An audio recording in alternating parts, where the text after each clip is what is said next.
Hello aspirants, welcome to Aspirant Dream Civil Services. How you all are doing? Today I am going to discuss Dhakkad video series part 2. Earlier I discussed part 1. In part 1 I discussed modern Indian history in detail. So अगर आपने part 1 नहीं देखा है तो आप उसको ज़रूर देखिएगा बिकॉज उसमें मैंने मॉडर्न इंडियन हिस्ट्री को इंग्लिश और हिंदी बोथ लैंग्वेजेस में इंपॉर्टेंट पार्ट कवर किया है which is very important for PT mains and interview. So आप वीडियो को देखिएगा.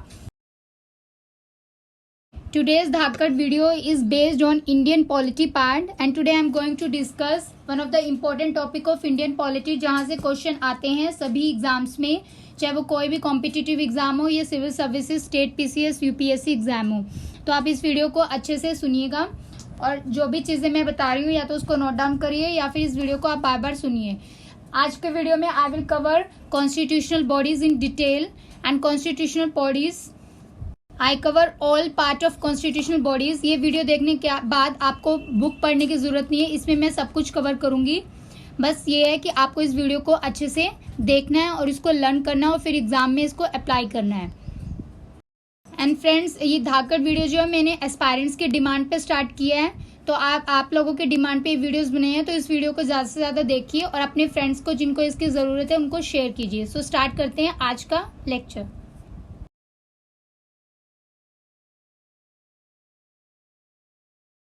Let's start with the constitutional bodies topic. Constitutional bodies are those bodies which are mentioned under the Indian Constitution, and there are so many bodies like Election Commission, Union Public Service Commission, State Public Service Commission, Finance Commission, Good and Services Tax Council, National Commission for Scheduled Caste, National Commission for Scheduled Tribes, National Commission for Backward Caste, and Special Officer for Linguistic Minorities, and Controller and Auditor General of India, Attorney General of India and Advocate General of States. So ये सभी constitutional bodies है जो constitution के under article में mention है और इन सभी constitutional bodies को मैं डिटेल में बताऊंगी और इससे यहाँ से क्वेश्चन आता है तो आप इसको ध्यान से सुनिएगा. And there are also non-constitutional bodies which are also very important but not mentioned under the constitution. So these are Niti Aayog, National Human Rights Commission, State Human Rights Commission, Central Information Commission, State Information Commission is there, Central Vigilance Commission is there, Central Bureau of Investigation that is CBI, Lokpal, Lokayukta, and NIA, National Investigation Agency, National Disaster Management Authority. So ये non constitution bodies हैं, ये constitution के under mention नहीं है but ये भी बहुत important हैं पॉलिटी पार्ट के लिए. So let's start with first constitutional body, Election Commission. So Election Commission एक permanent and independent body है which is established by the Constitution of India directly. और इसका वर्क क्या है, ये फ्री एंड फेयर इलेक्शन कराती है कंट्री के अंदर.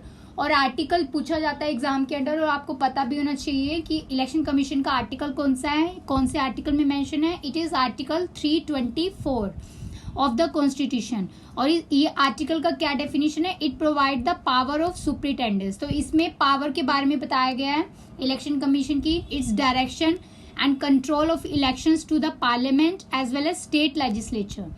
एंड इवन जो भी प्रेसिडेंट ऑफ इंडिया के इलेक्शन होते हैं वो भी इसके अंडर मेंशन है. And office of vice president of India is also given with the election commission of India. So इन सब के इलेक्शन जो है वो इलेक्शन कमीशन ऑफ इंडिया कराती है और स्टेट के जो इलेक्शंस होते हैं वो भी इलेक्शन कमीशन ऑफ इंडिया ही कराती है. तो आपको 4 मेन पॉइंट याद रखने हैं. It is a constitutional body and it is a permanent body and it is a all India body for centre and state also. और आपको एक पॉइंट ये याद रखना है कि it is not for the election of panchayat and municipality. So panchayat और municipality की election commission of India conduct नहीं करती है. These are conducted by the state election commission. I will discuss Article 324 in detail. Article 324 of the Constitution made the following provisions. So क्या क्या provision mention है Article 324 में. It is related with the composition of the Election Commission. So Election Commission में कौन कौन से member है, क्या क्या chairman है इसका, वो सब Article 324 में mention है. So first of all, the Election Commission is consist of Chief Election Commissioner is there. So सबसे जो हाईएस्ट रैंक होती है वो होती है चीफ इलेक्शन कमिश्नर की. And there are such number of other election commissioners are also there. As president में from time to time fix कि कितने इलेक्शन कमिश्नर होने चाहिए, कितने नहीं होने चाहिए, ये कॉन्स्टिट्यूशन में फिक्स नहीं है कि कितने होने चाहिए, ये प्रेसिडेंट डिसाइड करता है. And now come to appointment of chief election commissioner. So appoint कौन करता है चीफ इलेक्शन कमिश्नर को और अदर इलेक्शन कमिश्नर को? So they are appointed by the president only. So president इनको अपॉइंट करता है. इवन जो कंडीशन ऑफ सर्विसेज और टेन्योर जो है इलेक्शन कमिश्नर का, वो और रीजनल जो भी कमिश्नर्स बनते हैं वो भी प्रेसिडेंट ही डिसाइड करते हैं. Now come to service and the term of the election commissioner. So term जो होती है इलेक्शन कमिश्नर और चीफ इलेक्शन कमिश्नर की वो 6 years होती है और एज जो है इनकी 65 years है until they attain 65 years age और अर्लियर. सो ये 65 years के बाद रिटायर हो जाते हैं. And they are resign at any time. ये कभी भी रिजाइन कर सकते हैं और ये प्रेसिडेंट को रेजिग्नेशन देते हैं. And they are removed before the expiry of term. So 6 years से पहले भी इनको रिमूव किया जा सकता है. What is the inception date of the election commission? कब बना था? इन 1950 में टिल 15 October 1989 जो इलेक्शन कमीशन है it is function as a single member body and consisting of chief election commissioner only.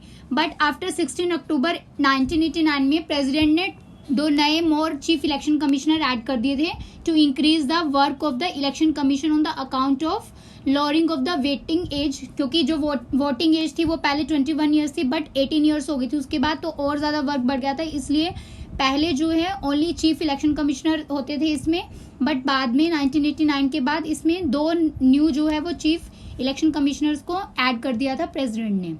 So ये now it is there after 1989 के बाद it becames a multi member body which is consist of 3 chief election commissioner. So ये point आपको याद रखना है. And there are 2 posts of the chief election commissioner which are abolished in 1990. फिर बाद में क्या हुआ 1990 में दोबारा से इन दोनों पोस्ट को एबोलिश कर दिया गया.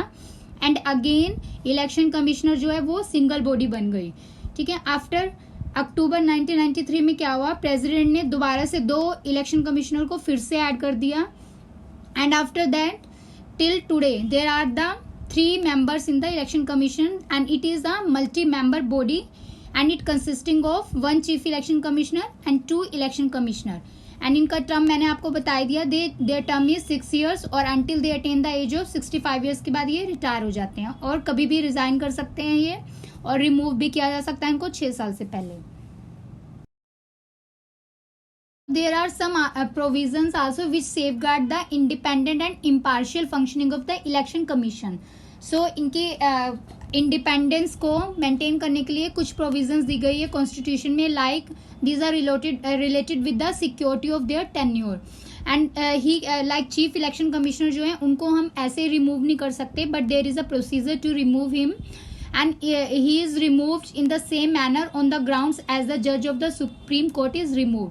तो जैसे सुप्रीम कोर्ट के जज को रिमूव किया जाता है वैसे इनको रिमूव करते हैं. और वो कैसे किया जाता है? He is removed by the president on the basis of a resolution pass to the effect by both the houses of parliament with special majority. So special majority pass की जाती है पार्लियामेंट के दोनों हाउसेज में, लोकसभा और राज्यसभा में. उसके बाद जो है प्रेसिडेंट ये प्रोसेस स्टार्ट करते हैं, उसके बाद ये जो है रेजोल्यूशन पास होता है. एंड ऑन द ग्राउंड, और ग्राउंड क्या क्या होता है इनको रिमूव करने के लिए? अगर प्रूव्ड मिसबिहेवियर हो या इनकेपेसिटी हो अपने वर्क में इनके, तो इस बेसिस पे ही इनको सिर्फ रिमूव किया जाता है जो कॉन्स्टिट्यूशन में मेंशन है. And he does not hold his office till the pleasure of the president, he is appointed by him. तो इनको जैसे मैंने बताया कि प्रेसिडेंट इनको अपॉइंटमेंट करता है, बट इनका जो ऑफिस है वो प्लेजर ऑफ प्रेसिडेंट नहीं है. सो it is an independent body. ये आपको लर्न करना है बस. And one main thing is कि जो इनके सर्विस के टाइम पे ये कोई और अपॉइंटमेंट नहीं कर सकते, कहीं और वर्क नहीं कर सकते. But after their retirement of the election commission के रिटायरमेंट के बाद कॉन्स्टिट्यूशन में कहीं इनको डिबार्ड नहीं किया गया है कि ये फर्दर अपॉइंटमेंट नहीं कर सकते in government of India. Friends, अगर आपको फास्ट लग रहा है, अगर मैं फास्ट बोल रही हूँ, तो आप वीडियो को सेटिंग्स में जाके स्लो करके भी सुन सकते हैं. मुझे इतने सारे टॉपिक्स कवर करने हैं, कॉन्स्टिट्यूशनल बॉडीज को कवर करना है और आपका ज़्यादा टाइम ना जाए, इसलिए मैं फास्ट बोलती हूँ. तो आप इसको स्लो करके भी सुन सकते हैं. Now come to next point. The Constitution has not prescribed the qualification of the member of election commission. So qualification जो है इनकी वो कहीं पे भी मेंशन नहीं है. लाइक रिलेटेड विद कि इनकी कोई पर्टिकुलर एजुकेशनल या लीगल या एडमिनिस्ट्रेटिव या जुडिशियल, जैसे कि जज और सुप्रीम कोर्ट और हाई कोर्ट के लिए मेंशन है कॉन्स्टिट्यूशन में, बट इनके लिए कहीं मेंशन नहीं है. And constitution has not specified the term of the member of election commission. और इवन जो मेंबर्स है इलेक्शन कमीशन के, उसकी टर्म भी मेंशन नहीं कहीं की गई है कॉन्स्टिट्यूशन में. सो ये पॉइंट आपको पीटी और मेंस के लिए याद रखने हैं. And the constitution has not debarred, as I said, कि रिटायरमेंट के बाद कॉन्स्टिट्यूशन में कहीं पे भी नहीं दिया गया कि ये गवर्नमेंट ऑफ इंडिया के अंदर जॉब नहीं कर सकते, आफ्टर रिटायरमेंट ये जॉब कर सकते हैं. Now come to powers and the functions of the election commission and other members.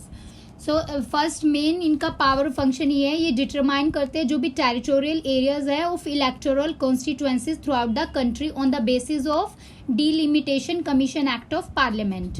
And second important power है to prepare and periodically revise the electoral rolls and register of all eligible voter. सो सबसे पहला point क्या है कि जो भी electoral constituencies होती हैं इलेक्शन के टाइम पे, तो उसकी क्या क्या टेरिटोरियल एरिया हैं, ये सब यही डिसाइड करते हैं किस एक्ट की बेसिस पे, डिलिमिटेशन कमीशन एक्ट के बेसिस पे. सेकंड पावर इनकी ये है कि जो भी इलेक्टोरल रोल्स होते हैं, रजिस्टर्स होते हैं, उसको पीरियडिकली यही प्रिपेयर करते हैं.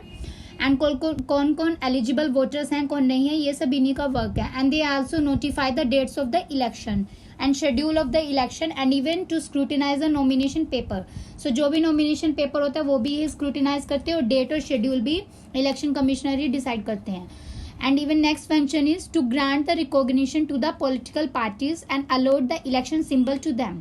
सो पॉलिटिकल पार्टीज को जो सिंबल देते हैं वो भी इलेक्शन कमिश्नर ही देते हैं.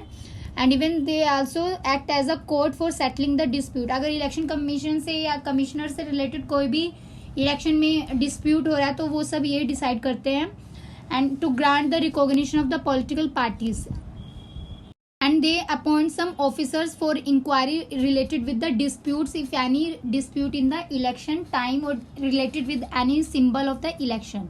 सो ये एक ऑफिसर अपॉइंट कर सकते हैं जो कि इन सब डिस्प्यूट से रिलेटेड होते हैं और वो उसको डील करते हैं. To next function and power of the election commission. To ये जो है ये पब्लिसिटी जो भी रिलेटेड होती है रिलेटेड विद द इलेक्शन और उससे रिलेटेड जो भी पॉलिसी बनानी होती है पॉलिटिकल पार्टी से, कोई भी टीवी है उस पर जो ऐड आती है टाइम इलेक्शन के टाइम पे, तो ये सब यही प्रिपेयर करते हैं. And to advise the governor on matters relating to the disqualification of the member of state legislature. So जब इलेक्शन से रिलेटेड कोई भी अगर डिस्क्वालिफिकेशन की जाती है स्टेट लेजिस्लेचर में तो गवर्नर को एडवाइस भी यही देते हैं. And even they cancel the polls in the event of rigging, booth capturing, violence and other irregularities होते हैं तो उसमें पावर है इलेक्शन कमीशन के पास कि वो कैंसिल कर सकते हैं पोल्स को. And even first main important point क्या है कि ये प्रेसिडेंट को भी एडवाइस करते हैं even if there is a president rule in the state related with the elections. And they register the political parties for the purpose of election and grant them the status of national or state parties on the basis of their poll performance. So registration भी यही करते हैं political parties की. So these are the important powers and the functions of the election commission which are important for PT, mains and even for interview. Now there are some important articles related with the election commission which can be asked in PT and even in the interview also. तो आपको ये article पता होनी चाहिए. Article 324 जो है वो deal करता है superintendence direction control of the election which are vested in the election commission. Article 325 जो है वो रिलेटेड है there is no person to be ineligible for inclusion in to claim और to include in a special electoral roll on the ground of religion, race, caste और sex. तो इसके basis पे किसी के साथ भी कोई डिस्क्रिमिनेशन नहीं की जाएगी एज रिलीजन के बेसिस पे related to election. And third article है Article 326 which is related with the election to the House of People, that Lok Sabha and even to the Legislative Assembly of the state on the basis of adult suffrage. तो जो लोक सभा के और जो Legislative Assembly के election होते हैं उससे ये आर्टिकल डील करता है. आर्टिकल 326.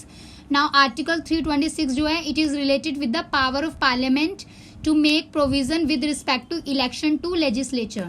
So ये पावर ऑफ पार्लियामेंट जो है with respect to election to the legislature उससे डील करता है. And Article 328 is power of legislature of a state to make provision with respect to election to such legislature. तो 327 जो है वो पावर पार्लियामेंट से है, इलेक्शन से रिलेटेड है, और जो 328 है वो power of legislature of state से रिलेटेड है. And Article 329 is deal with the bar to interference by the court in electoral matters. तो इसमें कोई भी कोर्ट जो है इंटरफेरेंस नहीं कर सकती इलेक्टोरल मैटर में. ये सब इलेक्शन कमीशन के अंडर आते हैं, पावर के अंडर आते हैं. तो ये आर्टिकल 329 उससे डील करता है. So these are all the important articles of election commission. Second important constitutional body is union public service commission, UPSC. So UPSC जो है it is a central recruiting agency है इन इंडिया के under, and it is an independent constitutional body and it is created directly by the constitution. और इसके article क्या है? Article 315 to 323 and it is mentioned under part 14 of the Constitution of India and it provide the elaborate provision regarding the composition, appointment and removal of the members along with their independence, power and function of the UPSC. So ये सब articles के under sub composition, function सब mention है. First of all, composition of the UPSC. UPSC is consist of a chairman and other members which are appointed by the President of India.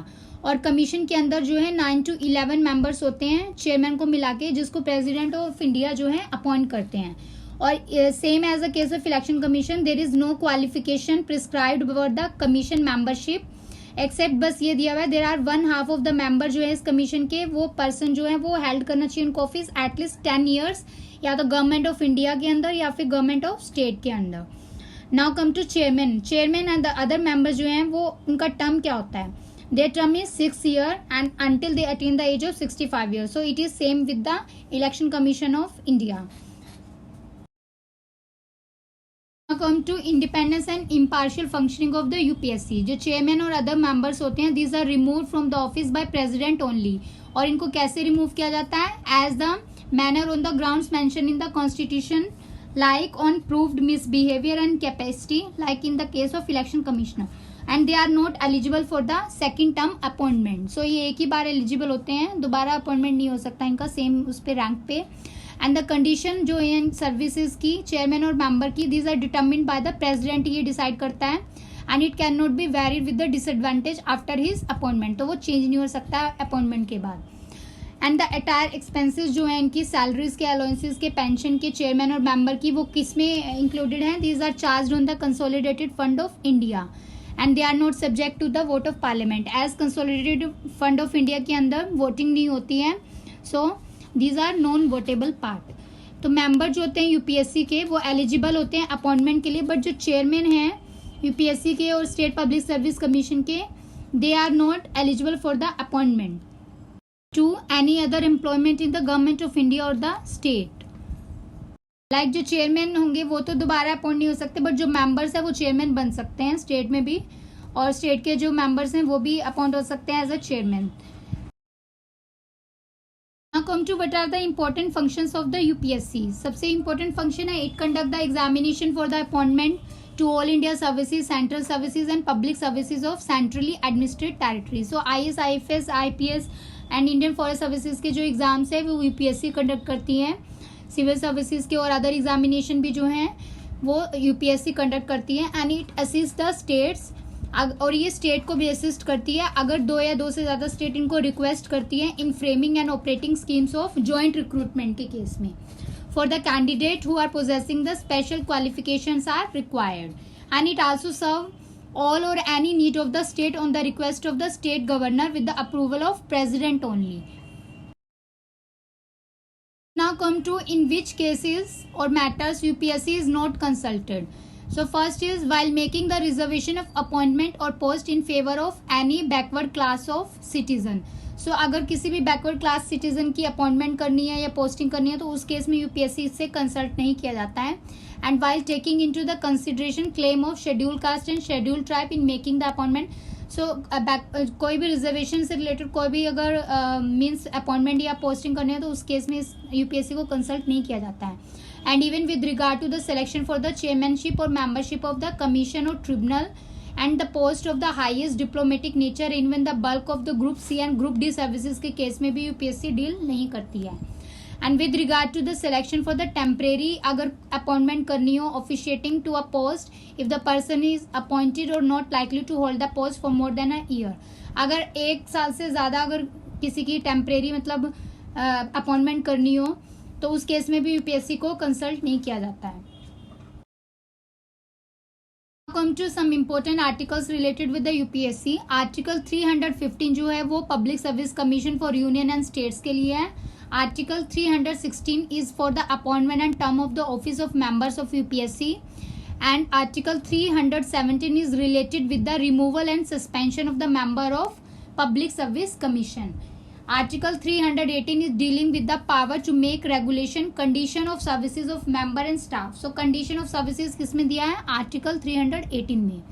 And 319 is deal with the prohibition to hold the office by the member of commission or seizing of such members. So अगर कोई भी prohibition है to hold the office by the member of commission, तो it comes under Article 319. And 320 deal with the function of the public service commission. तो function जो है वो 320 में दिए गए हैं. And power to extend the function of public, अगर इनकी पावर्स को या फंक्शन को एक्सटेंड करना है तो वो आर्टिकल 321 में मेंशन है. And the expenses of the public service commission are mentioned under article 322. And article 323 में रिपोर्ट्स बताई गई हैं जो भी पब्लिक सर्विस कमीशन से रिलेटेड हैं. सो ये सभी आर्टिकल इंपॉर्टेंट है, आप इसको लर्न कर लीजिएगा यहाँ से. Now come to State Public Service Commission. As parallel to UPSC or Union Public Service Commission, there is a State Public Service Commission in the state. और same articles हैं State Public Service Commission के and UPSC के. And these are Article 315 to 323 which are given in the Part 14 of the Constitution. और जो state public service commission है इसमें भी chairman होता है और अदर मेंबर्स होते हैं. बस इसमें डिफरेंस ये है कि स्टेट में गवर्नर इनको अपॉइंट करता है और सेंट्रल लेवल पे प्रेसिडेंट करता है. और जो चेयरमैन और मेंबर्स होते हैं उनकी टर्म सेम है, 6 ईयर है. बट जो उनकी रिटायरमेंट एज है वो 62 ईयर्स होती है स्टेट की, जबकि यूपीएससी की 65 ईयर्स होती है. तो ये पॉइंट आपको याद रखना है. और जो चेयरमैन और मेंबर्स हैं ये मैंने बता दिया, अपॉइंटमेंट इनके गवर्नर करता है बट इनको रिमूव कौन करता है? प्रेसिडेंट करता है. So this is the only difference between both organization. There is one commission, Joint State Public Service Commission is there for 2 or more states के लिए, जबकि यूपीएससी और स्टेट पीसीएस जो है वो कॉन्स्टिट्यूशन के अंडर क्रिएट हुए हैं डायरेक्टली. बट जो JSPSC है ये created by the act of parliament and it is on the request of state legislature only. So ये एक स्टैट्यूटरी बॉडी है JSPSC. It is not a constitutional body like states of Punjab and Haryana में भी JSPSC बना था, वो short period के लिए 1966 में बना था. और इसको जो है वो कौन अपॉइंटमेंट करता है? चेयरमैन और मेंबर को प्रेसिडेंट अपॉइंट करता है. और उनकी टर्म सेम है 6 ईयर और 62 years age of state PCS commission की जो है. एंड जो इनके कंडीशन ऑफ सर्विस है these are determined by the president only. जो भी एनुअल परफॉर्मेंस रिपोर्ट होती है JSPSC की वो स्टेट गवर्नर जो होते हैं कंसर्न स्टेट के उनको दी जाती है and they lay down that report before the state legislature. Now UPSC जो है it serve the needs of the state also as I said on the request of the state governor and with the approval of president. तो now come to history part. Government of India Act 1919 जो है उसने central public service commission बनाई थी 1926 में for recruitment of the civil servants and Government of India Act 1935 ने federal public service commission बनाई थी. सो it is also provisional public service commission and joint public service commissioner commission भी बनाई थी for 2 और मोर प्रोविंसेस के लिए. सो ये पीटी के लिए इंपॉर्टेंट है, इसको याद रखिएगा. Third important constitutional body is finance commission. Finance commission come under part 12 of the constitution and under article 280 of the constitution which is related with the finance commission. So finance commission जो है quasi judicial body है and it is constituted by the president of India every 5th year or whenever early time भी हो सकता है when he considered it necessary to make finance commission like this. And finance commission में क्या होता है? एक chairman होता है और 4 other members होते हैं जिनको president appoint करता है और इनका जो ऑफिस ऑफ टर्म है this is specified by president only and they are eligible for the reappointment. So other like in case of the as I said election commission में जो है वो अपॉइंटमेंट के लिए नहीं है, वो एलिजिबल होते बट ये होते हैं. Now what are the main recommendation done by the finance commission? क्या क्या काम करती है और क्या क्या रिकमेंडेशन है? सो सबसे फर्स्ट पॉइंट है distribution of the net proceeds of the taxes to the share between centre and state. तो जो भी नेट प्रोसीड्स होते हैं टैक्सेस के सेंटर और स्टेट के बीच में जो शेयर होता है वो फाइनेंस कमीशन ही डिस्ट्रीब्यूट करती है और एलोकेशन भी वही करती है. ठीक है। आफ्टर दैट क्या है, जब principle that should govern the granting aid to the states by the centre. So जो सेंटर जो भी ग्रांटिंग एड देती है स्टेट्स को, उसके भी जो प्रिंसिपल है वो यही सेटअप करती है। And it also measure the needed to augment the consolidated fund of a state. अगर कोई भी इंप्रूवमेंट करनी होती है कंसोलिडेटेड फंड ऑफ स्टेट में, या कोई भी जरूरत होती है उससे रिलेटेड सप्लीमेंट करना होता है कोई भी रिसोर्सेज पंचायत या म्यूनसिपैलिटीज के, ठीक है, तो ये भी जो है फाइनेंस कमीशन के रिकमेंडेशन पे किया जाता है। दैट और there is also state finance commission जो ये वर्क करती है। And one important point is, जो भी रिकमेंडेशन फाइनेंस कमीशन देती है वो सिर्फ एडवाइजरी नेचर की होती है, वो गवर्नमेंट के ऊपर बाइंडिंग नहीं है कि उनको मानना ही मानना है। तो ये मर्जी है गवर्नमेंट की वो माने या ना माने। तो फर्स्ट फाइनेंस कमीशन जो पीटी के लिए इंपॉर्टेंट है, इसके चेयरमैन कौन थे, केसी नियोगी, 1951 में बना था ये। और 15th फाइनेंस कमीशन जो प्रेजेंट है, ये अभी चेयरमैन है एनके सिंह, वो 2020 से 2026 तक रहेंगे। और important article as I said कि जो फाइनेंस कमीशन है वो आर्टिकल 280 में है, और जो रिकमेंडेशन जो फाइनेंस कमीशन देती है वो आर्टिकल 281 में है। तो ये दोनों याद रखना। Come to fourth important body, goods and services tax council. So ये भी बहुत इंपॉर्टेंट है यूपीएससी और अदर एग्जाम के लिए। And amendment act 101 amendment act of 2016 में जो किया गया था, it pave the way for introduction of new tax regime. As I all know कि जीएसटी जो है वो 101st अमेंडमेंट एक्ट से आया था 2016 में हमारी कंट्री में। And it came to smooth and efficient administration of the tax requirement, की कोऑर्डिनेशन में वर्क कर सके सेंटर और स्टेट। तो इसके लिए हम ये जीएसटी लेकर आए थे। और ये किसने बनाया था, goods and services tax council ने ये जीएसटी, इसको मेन वर्क इसका इसी से रिलेटेड है। And in order to facilitate their consultation processes, और जो भी कोई अमेंडमेंट करनी होती है for the establishment of goods services tax से रिलेटेड, तो वो यही काउंसिल करती है। और एक न्यू आर्टिकल भी इंसर्ट हुआ था, article 279A of the constitution. And ये आर्टिकल जो है ये पावर करता है, प्रेसिडेंट को एम्पावर करता है to constitute the GST council by an order. So ये दोनों चीजें याद रखनी है, कौन सी अमेंडमेंट है इससे रिलेटेड जीएसटी काउंसिल से, और कौन सा आर्टिकल ऐड हुआ था। एंड प्रेसिडेंट जो है ये इशू करते हैं order related with this GST council, और उन्होंने 2016 में कॉन्स्टिट्यूट किया था, इस काउंसिल को बनाया था। और इसका जो सेक्रेटरीट है वो कहाँ पर है, न्यू दिल्ली में है।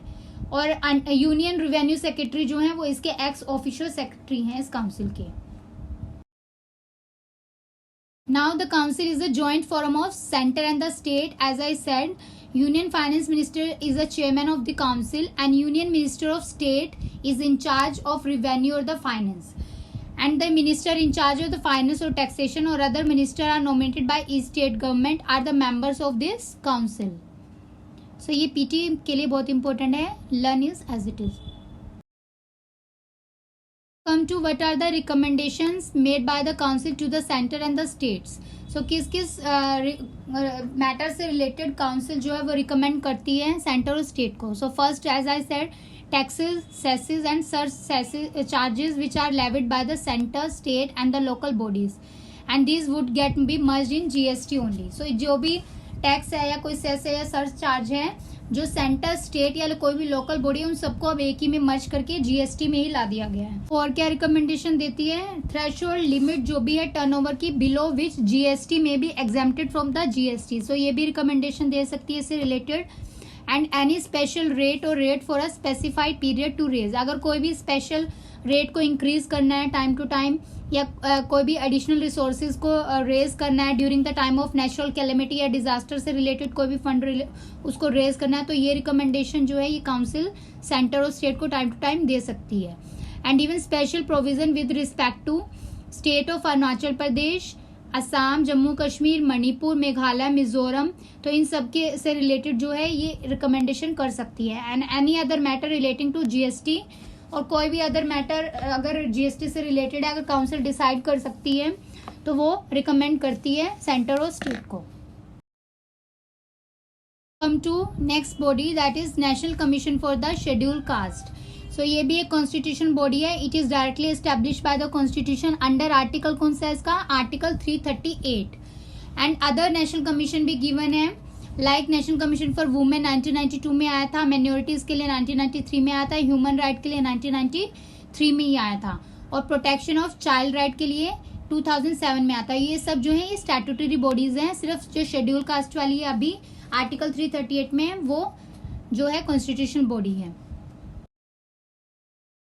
ओरिजिनली जो आर्टिकल 338 है of the constitution, it was provided for the appointment of special office for the officer for the schedule caste and schedule tribe.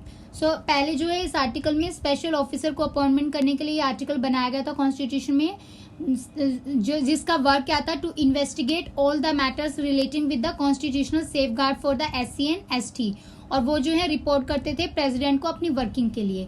But 65th constitutional amendment act आया 1990 में, जिसने एस्टेब्लिशमेंट किया एक high level multi member body बना दी इस commission के under for both SC and ST के लिए।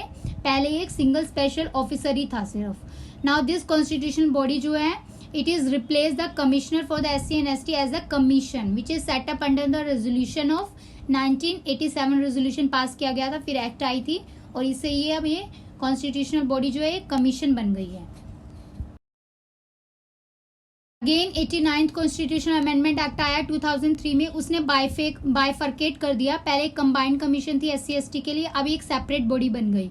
तो आर्टिकल 338 बना दिया national commission for schedule cast के लिए, और आर्टिकल 338 जो है वो national commission for schedule tribe के लिए बना दिया गया।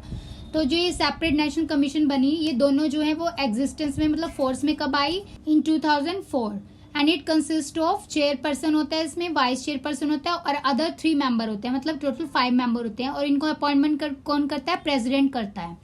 और इनकी कंडीशन ऑफ सर्विस, टेन्यूर जो है वो सब कुछ प्रेसिडेंट ही डिसाइड करता है, और ये रिपोर्ट जो है एनुअल बना के वो भी प्रेसिडेंट को देते हैं। Come to functions of the commission, तो इनका मेन फंक्शन क्या होता है, ये इन्वेस्टिगेट करते हैं और मॉनिटर करते हैं जो भी मैटर्स रिलेटेड है कॉन्स्टिट्यूशनल या अदर लीगल सेफगार्ड से फॉर SC एंड ST के वर्किंग के लिए जो भी है, ये सब इवैल्यूएशन यही करते हैं और इन्वेस्टिगेशन करते हैं। And to inquire into the specific complain, अगर कोई इनके पास आती है with respect to deprivation of the right, अगर कोई इनके राइट को डिप्राइव कर रहा है या हार्म कर रहा है तो उससे रिलेटेड भी ये डील करते हैं।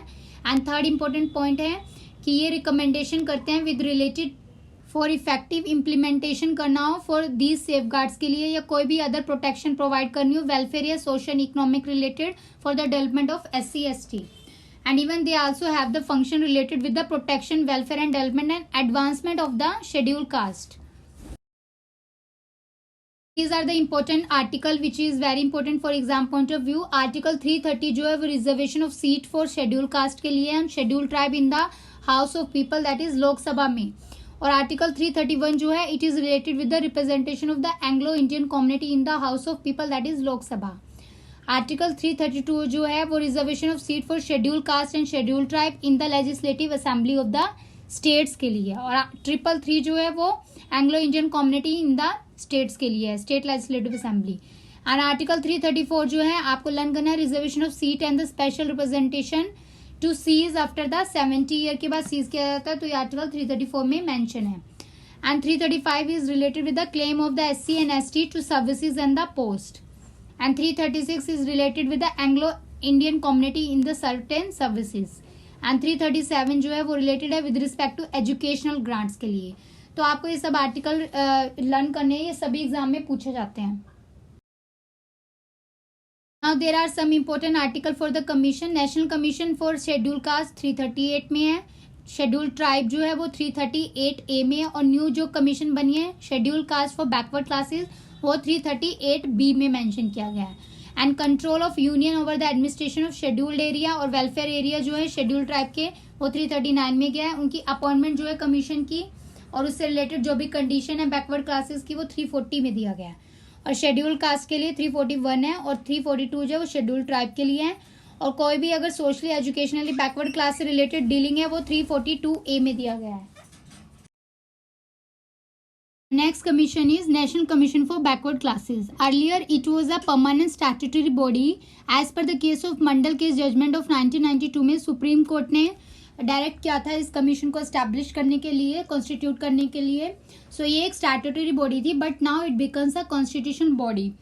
सो इसका मेन फंक्शन क्या है, it to examine the complain of the inclusion, over inclusion और non inclusion of any class of citizen in the list of backward classes. So इससे ये डील करती है now it becomes a constitution body as I said, and the recent इसके जो chairman है वो उनका नाम है भगवान Lal Sahni, and there are 2 members also named as Kaushalendra Singh Patel and Acharya Talloju. So ये कौन सी एक्ट से ऐड हुई है? It is added by the 102nd amendment act which is come under the provision of article 338B constitution Indian में इसको ऐड किया गया है, और इसमें 1 चेयरमैन है और 5 मेंबर है recently.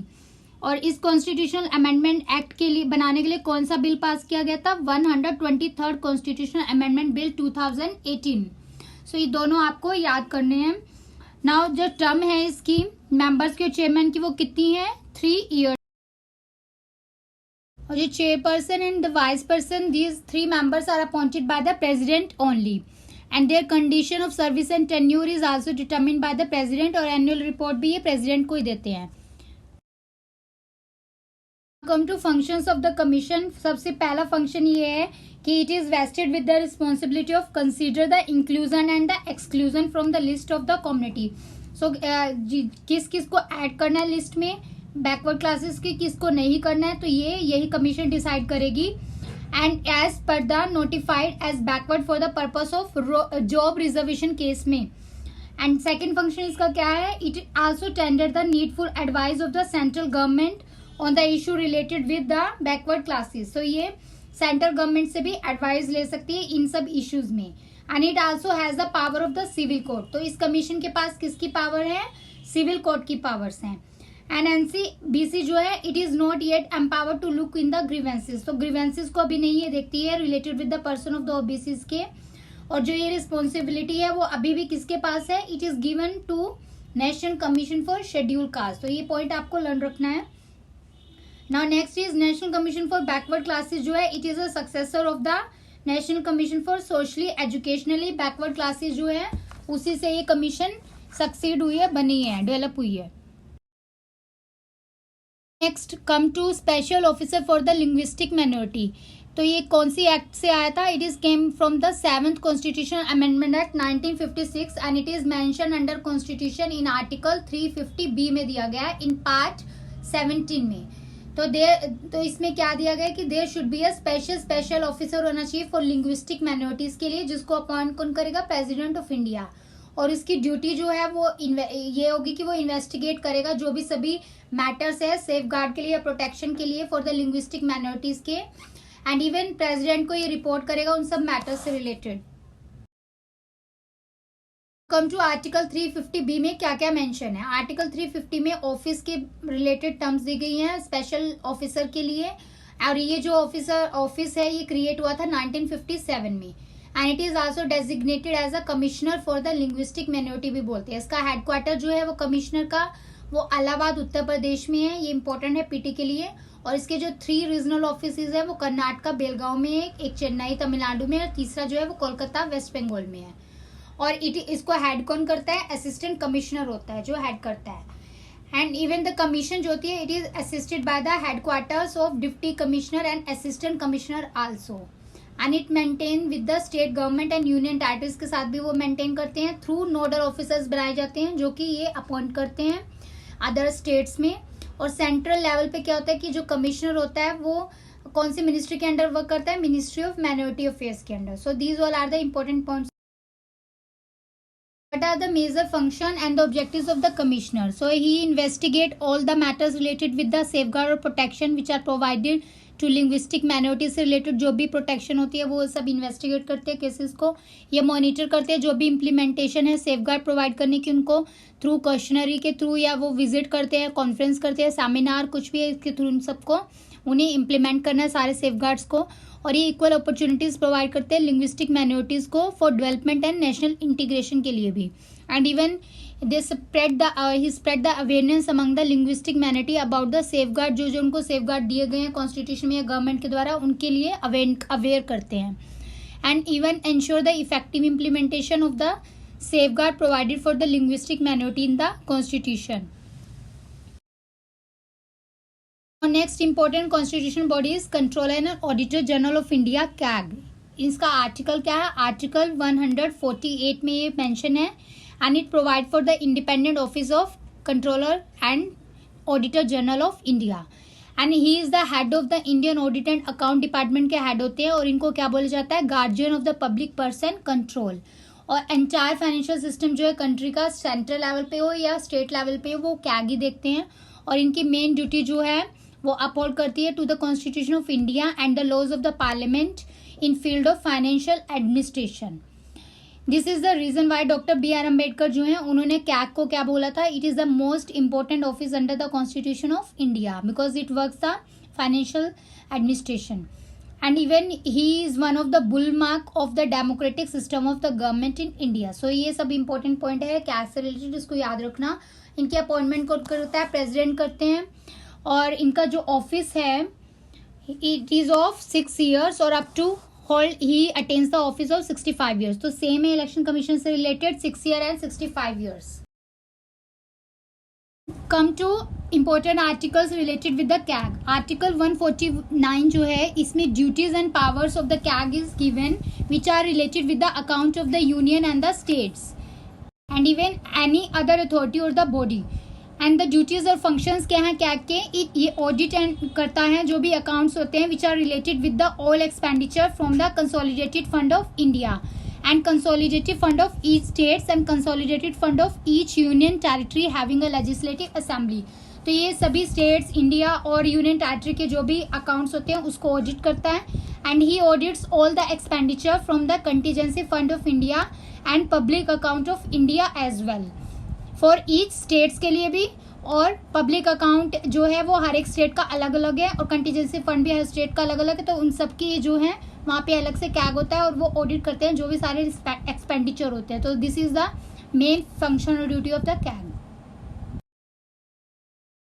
and he audits all trading, manufacturing, profit and loss account, balance sheets and the other subsidiary accounts which are kept by the Department of central government and state government. So जितने भी trading, manufacturing या profit loss account से related चीजें हैं उनको भी auditing करते हैं and even audit the receipt and expenditure of the centre and each states also and audit the account of any other authority which are requested by the president और governor. तो इसके अलावा अगर और भी कोई अकाउंट रिलेटेड होते हैं जिससे कि प्रेसिडेंट और गवर्नर मीन्स ऑडिट कराना चाहते हैं तो वो करा सकते हैं and he advises the president with regard to prescription of the form in accounts of the center and the states which are kept under article 150। so 150 article में ये जो है कैग एडवाइज कर सकते हैं प्रेसिडेंट को with related with the prescription of the form in which the account of center and states are given and he submit the audit reports which are related to the account to the president under article 151 में given है and he also submit the audit report recording with the state to the governor, ये भी article 151 में दिया हुआ है and he also ascertain certify the net proceeds of any tax और duty which is given under article 279। So net proceeds क्या होते हैं, these are the proceeds of tax और duty minus the cost of collection and he also act as a guide, friend and philosopher of the public account committee of parliament. सो ये point जो है PT में आता है, इसको याद रखना आप।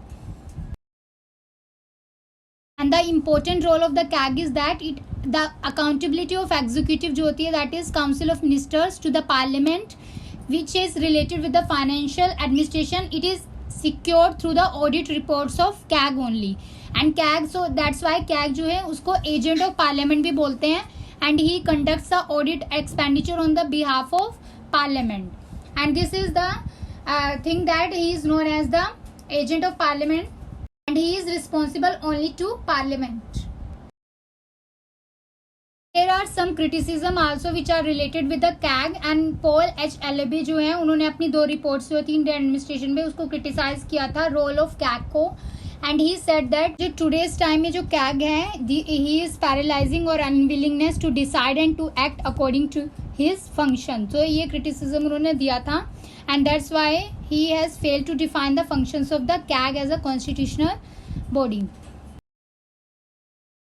Now next important body is Attorney General of India. So Attorney General of India जो है आर्टिकल 76 में कॉन्स्टिट्यूशन में मेंशन है और ये जो है ये highest law officer of country होते हैं और इनकी अपॉइंटमेंट जो है वो प्रेसिडेंट करते हैं और इनकी क्वालिफिकेशन क्या है कि कोई भी अगर जज हैं सुप्रीम कोर्ट के वो क्वालिफाइड है अटॉर्नी जनरल ऑफ इंडिया के लिए या फिर हाई कोर्ट के कोई जज हैं जो 5 साल तक हाई कोर्ट में जज रहे हैं, या फिर वो एडवोकेट रहे हैं 10 साल तक एज एन एमिनेंट जूरिस्ट रहे हैं, तो वो अटॉर्नी जनरल ऑफ इंडिया बन सकते हैं अगर उनको प्रेसिडेंट ओपिनियन से अपने अपॉइंट करते हैं।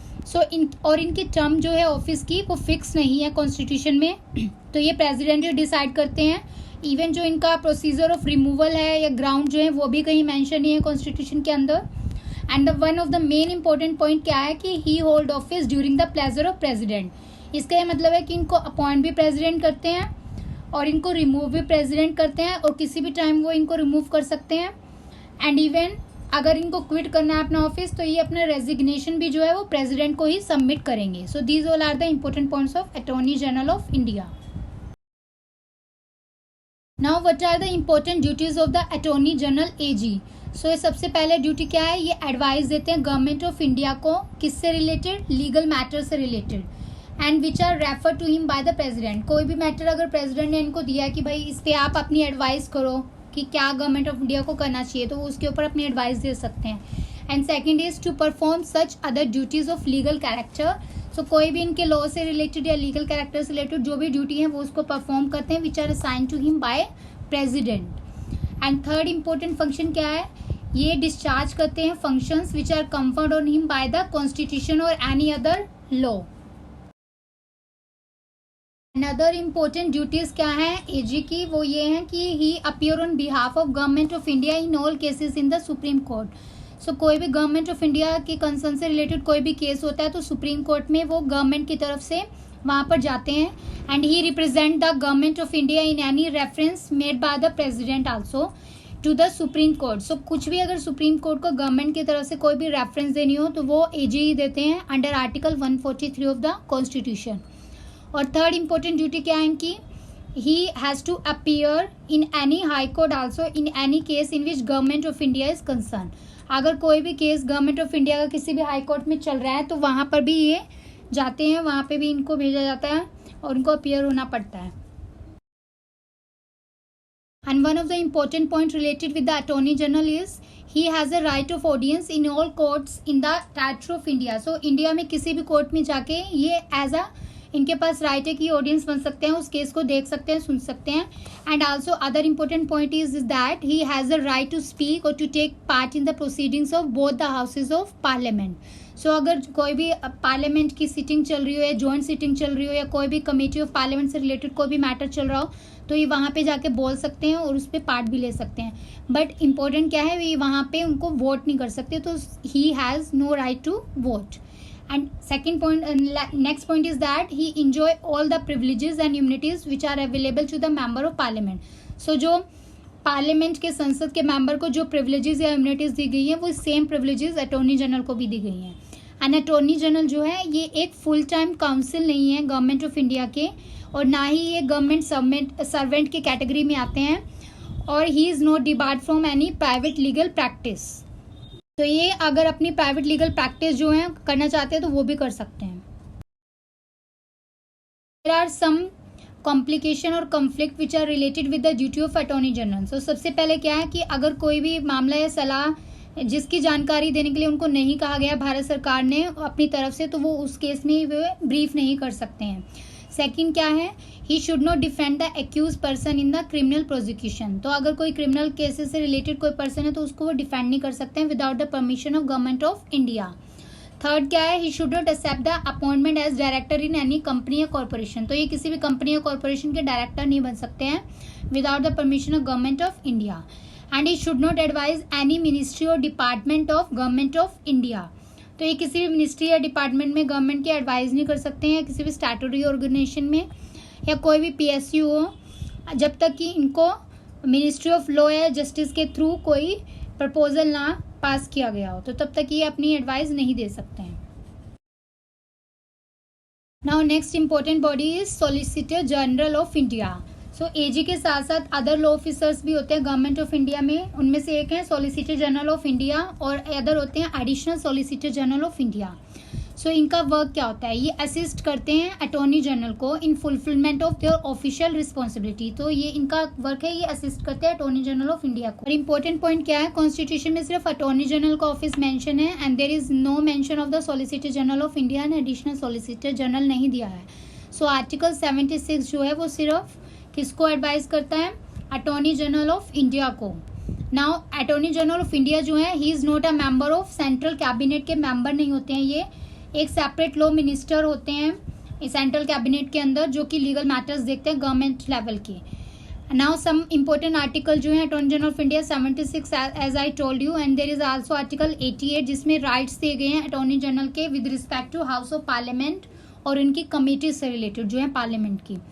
और 105 में पावर प्रिविलेजेस और इम्यूनिटीज दी गई हैं अटॉर्नी जनरल ऑफ इंडिया की। Now there is another main constitutional body that is Advocate General of State. So Article 165 में Advocate General of State दिए गए हैं जो कि स्टेट लेवल पे होते हैं and he is known as the highest law officer in the state. और इनकी ड्यूटीज़ क्या होती हैं, ये कॉरेस्पॉन्ड जो work attorney general of India का नेशनल लेवल पे मतलब इंडिया लेवल पे होता है वही वर्क सेम ये स्टेट लेवल पे करते हैं and he is appointed by the governor.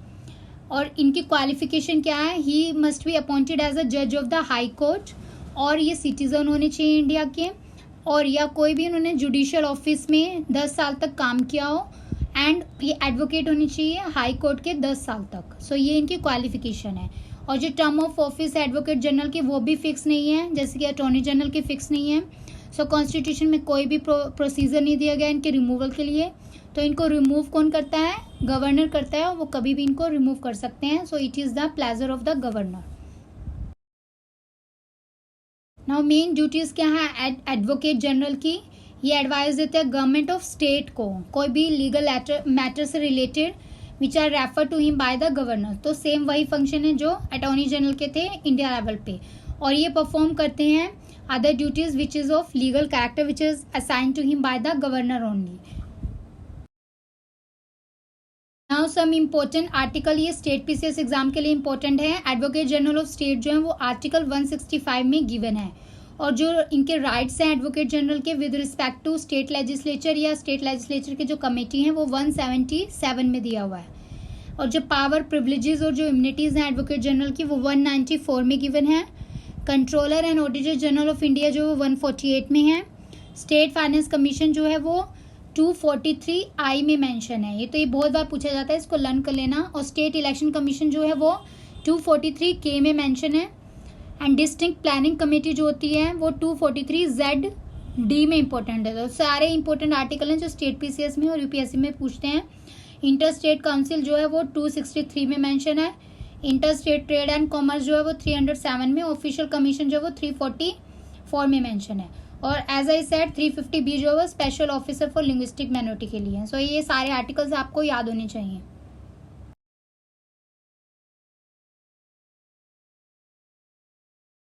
And this is all about constitutional bodies. ये मैंने आपको डिटेल में सब बता दिया। अब आप बुक पढ़े ना पढ़े, आप इस वीडियो को देखें, बार बार देखें, हर एग्जाम से पहले देखें तो यहीं से क्वेश्चन आएगा, इससे बाहर कोई क्वेश्चन नहीं आएगा, चाहे वो यूपीएससी हो, चाहे स्टेट पीसीएस एग्जाम हो या अदर कॉम्पिटिटिव एग्जाम हो।